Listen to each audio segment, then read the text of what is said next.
ಆ ಅಯೋಗ್ಯ ಆ ಲೋಫರ್ ಏನಾದರೂ ಇದ್ದರೆ ನನಗೆ ಮಾಹಿತಿ ಕಳಿಸಿ ಅವನನ್ನು ಜೈಲಿಗೆ ಕಳಿಸ್ತಾನೆ ಅಂತ ಹೇಳ್ಬಿಟ್ಟು 2 ಬಾರಿ ಕಳಿಸ್ತಾ ಇರೋದು. ನಾಚಿಕೆಟ್ಟವರು, ಮಾನಗೆಟ್ಟವರು, ನೀತಿಗೆಟ್ಟವರು, ಕೊಲ್ಗೆಟ್ಟವರೆಲ್ಲ ಬಂದು ಅವನನ್ನು ಹಿಡಿದ್ಬಿಡ್ತಾರೆ. ಸೊಂಟದ ಪಟ್ಟಿ ಹಿಡ್ಕೊಂಡು ಅವ್ರನ್ನ ಕೈ ಹಿಡ್ಕೊಂಡು ಅವ್ರನ್ನ ಇದು ಮಾಡ್ತಾರೆ. ಮಾಡಿದ ತಕ್ಷಣವೇ ಅವನೇನು ಮಾಡ್ಬಿಡ್ತಾನೆ, ಅದು ಪ್ಯಾಂಟಲ್ಲಿ ಇರೋದನ್ನು, ಜೇಬಲ್ಲಿ ಇರೋದನ್ನು ಚಡಿಯಲ್ಲಿ ಹಾಕೊಂಡ್ಬಿಡ್ತಾನೆ. ಸುಮಾರು 34 ವರ್ಷದಿಂದ ರಾಜ್ಯದಲ್ಲಿ ಆರೋಗ್ಯ ಇಲಾಖೆಯಲ್ಲಿ ಭ್ರಷ್ಟಾಚಾರ ನಡೀತಾ ಇದೆ. ಈ ಸರ್ಕಾರ, ಕಾಂಗ್ರೆಸ್ ಸರ್ಕಾರ, BJP ಸರ್ಕಾರ ಅಂತೇನಿಲ್ಲ. ಭ್ರಷ್ಟ ಡಾಕ್ಟರ್ಗಳಿಗೆ ಮಾತ್ರ ಹೇಳ್ತಾ ಇದ್ದೀನಿ, ಒಳ್ಳೆ ಡಾಕ್ಟರ್ಸು ನೀವು ನ್ಯಾಯಯುತವಾಗಿ ಕೆಲಸ ಮಾಡಿ. ಯಾವ ಮಿನಿಸ್ಟರ್ ಬಂದರೂ ಬಚಾವ್ ಮಾಡೋಕ್ಕಾಗಲ್ಲ, ಚೀಫ್ ಮಿನಿಸ್ಟರ್ ಬಂದರೂ ಬಚಾವ್ ಮಾಡೋಕ್ಕಾಗಲ್ಲ, ಪ್ರೈಮ್ ಮಿನಿಸ್ಟರ್ ಬಂದರೂ ಬಚಾವ್ ಮಾಡೋಕ್ಕಾಗಲ್ಲ. ನಿಮಗೆ ಮಂತ್ರಿಗಳ ಬಚಾವ್ ಮಾಡ್ಬೋದು, ಆದರೆ ಕಂತ್ರಿಗಳನ್ನ ನಾನು ನಿಮ್ಮನ್ನು ಬಿಡೋದಿಲ್ಲ. ಬ್ರೋಕರ್ಸ್ ಇದ್ದಾರೆ, ಅಂದರೆ ಬ್ರೋಕರ್ಸ್ ಥ್ರೂ ಅವ್ರು ದುಡ್ಡನ್ನು ತೊಗೋತಾರೆ. ಯಾಕಂದರೆ ನಮ್ಮ ಥ್ರೂ ತೊಗೊಂಡ್ರೆ, ಈಗ ನಾನು ಡಾಕ್ಟರ್ ಸಂಘದ ಅಧ್ಯಕ್ಷ ಆಗಿರೋದ್ರಿಂದ ಬ್ರೋಕರ್ ಈಗ ನಮ್ಮಂಥವ್ರಾದರೆ ಯಾರೋ ನಾವು ಡೈರೆಕ್ಟಾಗಿ ಕೊಡೋಲ್ಲ. ಕಲೆಕ್ಷನ್ ಮಾಡೋದಕ್ಕೆ ಈ RTO ಆಫೀಸ್ಗಳಲ್ಲಿ ಈ ಪೊಲೀಸರಿಗೆ ಹಪ್ತ ಕೊಡೋದಕ್ಕೆ ಹೆಂಗೆ ನೇಮಕ ಮಾಡ್ಕೊಂಡಿರೋ, ಅದೇ ಥರ ಆರೋಗ್ಯ ಇಲಾಖೆಯಲ್ಲಿ ಒಂದು 5 ಜನನ ನೇಮಕ ಮಾಡ್ಕೊಂಡಿದ್ದಾರೆ. ಸರ್ ಏನು ಸರ್ ಡಾಕ್ಟ್ರು ಇದರಲ್ಲಿ KPME ಲೈಸೆನ್ಸ್ ರಿಜಿಸ್ಟ್ರೇಷನ್ ಲೈಸೆನ್ಸ್ ಕೊಡುವಾಗ ಟ್ರ್ಯಾಪ್ ಮಾಡಿಸಿದ್ರು ಲೋಕಾಯುಕ್ತರು ಅಂತ ಮಾಹಿತಿ. ಹೌದು, ಇದೆ. ನಾನು ಡಾಕ್ಟರ್ ಸುನೀಲ್ ಕುಮಾರ್ ಹೆಬ್ಬಿ ಅಂತ, ಇಂಟಿಗ್ರೇಟೆಡ್ ಮೆಡಿಕೇರ್ ಅಸೋಸಿಯೇಷನ್ನ ರಾಜ್ಯಾಧ್ಯಕ್ಷ, ಸ್ಟೇಟ್ ಪ್ರೆಸಿಡೆಂಟು. ಏನಂದರೆ ನಮ್ಮ ಡಾಕ್ಟರ್ಸ್ಗಳಿಗೆ ಈ THOಗಳು, DHOಗಳು, DLOಗಳು, DTOಗಳು ಈ ಭಾಳಷ್ಟು ಜನಕ್ಕೆ ಗೊತ್ತಾಗಲ್ಲ. DHO ಅಂದರೆ ಏನು, district health officer, taluk health officer, district leprosy officer, district tubercular officer, ಈ ಥರ ಎಲ್ಲರೂ KPME ನೋಡಲ್ ಆಫೀಸರ್ ಆಗಿ ನೇಮಕ ಮಾಡ್ತಾರೆ ರಾಜ್ಯದಲ್ಲಿ. ಅಂದರೆ ಬೆಂಗಳೂರಲ್ಲಿ 11 KPME ನೋಡಲ್ ಆಫೀಸರ್ ಆದರೆ 11ರಲ್ಲಿ ಇವರೊಬ್ಬರು ಏನು ಡಿಸ್ಟಿಕ್ ಲೆಪ್ರಸಿ ಆಫೀಸರ್ ಅಂತ, ಇವರಿಗೆ KPME ನೋಡಲ್ ಆಫೀಸರ್ ಇನ್ಚಾರ್ಜು ಇರುತ್ತೆ. ಇವರೇನು ಮಾಡ್ಬಿಡ್ತಾರೆ ಅಂದರೆ 1ನೇ ತಾರೀಕು wish you happy doctors day ಅಂತ ಅವ್ರಿಗೆ ವಾಟ್ಸಪ್ಪಲ್ಲಿ ಮೆಸೇಜ್ ಮಾಡಿ ವಿಶ್ ಮಾಡ್ತೀವಿ. ಅವತ್ತೇ ಅವರಿಗೆ ನಾವು ಈ ಥರದನ್ನ ದುಡ್ಡನ್ನು ಅವರು ಡಿಮಾಂಡ್ ಮಾಡೋದಕ್ಕೆ ಅವ್ರು ಪ್ಲ್ಯಾನ್ ಮಾಡಿರ್ತಾರೆ 30ನೇ ತಾರೀಕಿನೇ.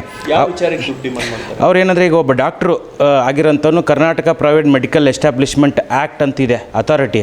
ಅಲ್ಲಿ ಕ್ಲಿನಿಕ್ ಲೈಸೆನ್ಸ್ ಮಾಡಿಸ್ಬೇಕಾದ್ರೆ ಅದಕ್ಕೆ ಏನು ಮಾಡ್ತಾರೆ, ಲೈಸೆನ್ಸ್ಗೆ ಅಪ್ಲಿಕೇಶನ್ಗೆ ಇವ್ರು ಸೈನ್ ಮಾಡಬೇಕಾಗಿರುತ್ತೆ. ಇವ್ರು ಸೈನ್ ಮಾಡೋದು ಬಿಟ್ಟು ಏನು ಮಾಡ್ತಾರೆ ಅಂದರೆ, ಇಲ್ಲ ಅದು ಬೋರ್ಡ್ ಸರಿ ಇಲ್ಲ, ಇದು ಸರಿ ಇಲ್ಲ ಅಂತ ಸುಮ್ಮನೆ ಏನು ಕಿತಾಪತಿ ಮಾಡಿಬಿಟ್ಟು ಅವ್ರನ್ನ ಕೊಡದೇ ಇರೋದಕ್ಕೆ ನೋಡ್ತಾರೆ. ಆವಾಗ ಏನಂತಾರೆ, ನೀನು ದುಡ್ಡು ಕೊಟ್ಟರೆ ಮಾತ್ರ ನಾನು ಮಾಡಿಕೊಡೋದು ಅಂತ ಹೇಳ್ತಾರೆ. ಅಂದರೆ ಆಡಿಯೋ ರೆಕಾರ್ಡ್ ಕಂಪ್ಲೀಟ್ ಇಂಗ್ಲೀಷಲ್ಲೇ ಮಾತಾಡ್ತಾರೆ ಅವರು.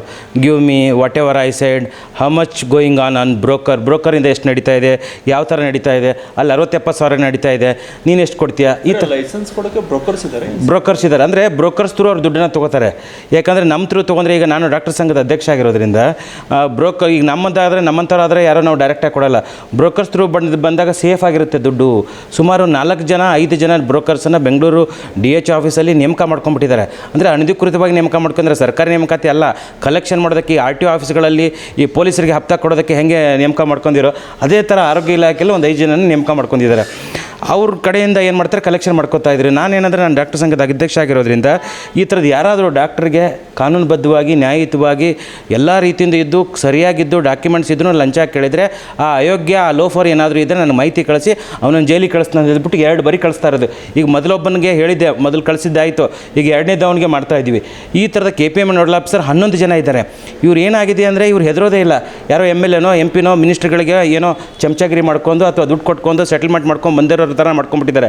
ನಾನು ಪಕ್ಕ ರಾಜಕಾರಣಿನೂ ಮತ್ತು ಡಾಕ್ಟ್ರು ಬೇರೆ ಮತ್ತು ಡಾಕ್ಟರ್ ಸಂಘದ ಅಧ್ಯಕ್ಷ ಬೇರೆ. ಈ ಥರ ಈ ಒಂದು ದೊಡ್ಡ ಇಷ್ಟು ಅಂದರೆ ಡಾಕ್ಟರ್ಗಳಿಗೆ ಈ ರೀತಿಯಾಗಿ ಅನ್ಯಾಯ ಆಗ್ತಾ ಇದೆ. ಇದರಲ್ಲಿ ಯಾರ್ಯಾರು ಭಾಗಿಯಾಗಿರ್ಬೋದು, ಇದರಿಂದ ಯಾರು ಕೈವಾಡಿರ್ಬೋದು? ಇಲ್ಲ, ಖಂಡಿತವಾಗ್ಲೂ ಏನು ಮಾಡ್ತಾ ಇದೆ ಅಂದರೆ, ಈ ಡಾಕ್ಟ್ರುಗಳಿಗೆ ನೋಡಿ, ನಿಮ್ಮ ನಿಜವಾಗ್ಲೂ ಹೆಮ್ಮೆ ವಿಚಾರ ಏನಂದರೆ, ಸರ್ಕಾರಿ ಅಧಿಕಾರಿ ಡಾಕ್ಟರ್ಸ್ ಏನಿದ್ದಾರಲ್ಲ KPME ನೋಡಲ್ ಆಫೀಸರು, ಅವ್ರಿಗೆ 2,70,000 3 ಲಕ್ಷದವರೆಗೆ ಸಂಬಳ ಇದೆ. ಅಷ್ಟು ಸಂಬಳ ಇದ್ದು ಮತ್ತು ಗ್ರೀನಿಂಗ್ ಪೆಂಕ್ ಸೈನ್ ಇದೆ. IASಗೆ ಇರುವಂಥ ಸಂಬಳ ಇವ್ರಿಗಿದೆ. ಇಷ್ಟೆಲ್ಲ ಇದ್ದು ನಾಚಿಕೆಟ್ಟವರು, ಮಾನಗೆಟ್ಟವರು, ನೀತಿಗೆಟ್ಟವರು, ಕೊಲ್ಗೆಟ್ಟವರೆಲ್ಲ ಈ ಥರದ್ದು ಮಾಡ್ತಾರೆ. ಸತ್ಯವಾಗ್ಲೂ ಬೇಜಾರಾಗುತ್ತೆ. ಈ ಥರ ಶಬ್ದ ಬಳಸುವಾಗ ಭಾಳ ಜನ ಹೇಳ್ತಾರೆ, ಡಾಕ್ಟ್ರಾಗಿ ನೀವು ಈ ಥರ ಬೈಬಾರ್ದು ಅಂತ ಹೇಳ್ತಾರೆ. ಅದು ತಪ್ಪಲ್ಲ. ಆದರೆ ನಿಜವಾಗ್ಲೂ ನಾಚಿಕೆಟ್ಟಿನ ಸಂಗತಿ, ಅವ್ನು ಏನು ಮಾಡ್ಬಿಡ್ತಾನಂದರೆ, ಇಲ್ಲಿಗೆ ಬನ್ನಿ ಅಲ್ಲಿಗೆ ಬನ್ನಿ ಅಂತ 3 ಸರಿನೂ ಪ್ಲ್ಯಾನ್ ಮಾಡ್ತಾನೆ. 3 ಸರಿನೂ ನಮಗೆ ಅಲ್ಲಿ ಡೈರೆಕ್ಷನ್ ತೋರಿಸ್ತಾನೆ. ಪ್ರಾಜೆಕ್ಟ್ ಅವ್ರು ಬನ್ನಿ, ಆರೋಗ್ಯ ಸೌಧಕ್ಕೆ ಬನ್ನಿ, ಇಲ್ಲಿಗೆ ಬನ್ನಿ ಅಂತ ಹೇಳ್ತಾನೆ. ನಾವಂತೀವಿ ಆಯಿತು ಸರ್, ಎಲ್ಲಾದರೂ ಹೇಳಲಿ, ಅವ್ನು ಎಲ್ಲಿ ಹೇಳಿದ್ರು ನಾವು ರೆಡಿ ಆಗ್ತೀವಿ. 2:30-3 ಗಂಟೆಗೆ ಏನು ಮಾಡ್ತಾನೆ ಅಂದರೆ, ಅವನು DHO office, Indiranagar metro station, CMH ರೋಡ್ಗೆ ಬನ್ನಿ ಅಂತಾನೆ. ಅದು ಅಂದ್ರಲ್ಲ, ಅದು DHO ಆಫೀಸು ಗೌರ್ಮೆಂಟ್ ಆಫೀಸ್, ಅದು ಡಿಸ್ಟಿಕ್ ಹೆಲ್ತ್ ಆಫೀಸು ಡಿಪಾರ್ಟ್ಮೆಂಟು, ಇಡೀ ಜಿಲ್ಲೆದ ಒಂದು ಹೆಡ್ ಅದು. ಆ ಹೆಡ್ ಕ್ವಾರ್ಟರಲ್ಲಿ DHO ಆಫೀಸ್ ಚೇಂಬರಲ್ಲಿ ಇವನು ದುಡ್ಡನ್ನು ಕೇಳ್ತಾನೆ. ಅಂದರೆ DHO ಚೇಂಬರ್ಗೆ ಇವನಿಗೆ ಸಂಬಂಧ ಇಲ್ಲ, ಅದ್ರ ಒಳಗಡೆ ಒಂದು ಕ್ಯಾಬಿನ್ ಇರುತ್ತೆ ಇವರಿಗೆ. ಆದರೆ ಏನು ಮಾಡ್ಬಿಡ್ತಾನೆ, ನಾವು DHO ಇಲ್ದಿರುವಾಗ ಇವನೇ ಹೋಗಿ ದುಡ್ಡನ್ನು ತೊಗೊಂಡ್ಬಿಡ್ತಾನೆ. ಏನಂದರೆ ಹಿಂಗೆ 15,000 ಹಿಂಗೆ ಜೇಬಲ್ಲಿ ಹಿಂಗೆ ಕೈಯಲ್ಲಿ ಕೊಟ್ಟ ತಕ್ಷಣ ಜೇಬಲ್ಲಿ ಇಟ್ಕೊತಾನೆ. ಜೇಬಲ್ಲಿ ಇಟ್ಕೊಂಡು ಒಳಗಡೆ ಹೋಗ್ತಾನೆ. ನಮ್ಮವರು ಸಿಗ್ನಲ್ ತೋರಿಸಿದ ತಕ್ಷಣ ಪೊಲೀಸ್ ಏನು ಮಾಡ್ತಾರೆ, ಬಂದು ಅವನನ್ನು ಹಿಡಿದ್ಬಿಡ್ತಾರೆ. ಸೊಂಟದ ಪಟ್ಟಿ ಹಿಡ್ಕೊಂಡು ಅವ್ರನ್ನ ಕೈ ಹಿಡ್ಕೊಂಡು ಅವ್ರನ್ನ ಇದು ಮಾಡ್ತಾರೆ. ಮಾಡಿದ ತಕ್ಷಣವೇ ಅವ್ನು ಏನು ಮಾಡ್ಬಿಡ್ತಾನೆ, ಅದು ಪ್ಯಾಂಟಲ್ಲಿ ಇರೋದನ್ನು ಜೇಬಲ್ಲಿ ಇರೋದನ್ನು ಚಡಿಯಲ್ಲಿ ಹಾಕೊಂಡ್ಬಿಡ್ತಾನೆ. ಈ ಥರದ್ದು ಅದು ಕೆಳಗಡೆ ಬಿದ್ದು ಹೋಗೋದಕ್ಕಾಗುತ್ತೆ. ಈ ಥರದ್ದು ಮಾಡ್ತಾ ಇರ್ತಾರೆ. ಇದೆಲ್ಲ ಪ್ರಕ್ರಿಯೆ ನಡೆಯುವಾಗ ನೀವೆಲ್ಲಿ? ನಾನು ಅಲ್ಲೇ ಇದ್ದೆ.